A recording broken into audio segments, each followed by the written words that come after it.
Class 10-এর physical সায়েন্সের test পেপারের আমরা আজকে 32 পৃষ্ঠার এমসিকিউগুলো করছি। বায়োগ্যাসের মূল উপাদান CH4, 5 মোল হাইড্রোজেন গ্যাসের ভর হচ্ছে 10 গ্রাম, 5 × 10। এসটিপিতে 1 লিটার হাইড্রোজেনের ভর 0.089 গ্রাম। সেলসিয়াস স্কেলে পারদের প্রকৃত প্রসারণ গুণাঙ্ক 18 × 10⁻6 পার ডিগ্রি সেন্টিগ্রেড হলে কেলভিন স্কেল এটা কত হবে? একই থাকবে, পার ডিগ্রি কেলভিন হবে, শুধু ইউনিট চেঞ্জ হবে। একটি কাঁচের স্ল্যাবে আলোক রশ্মি লম্বায় আপতিত হলে আপাতন কোণের মান হবে 0 ডিগ্রি।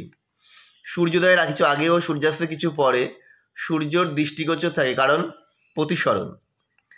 1 বিউটি সমান কত জুল? না 3.6 × 10⁶ জুল।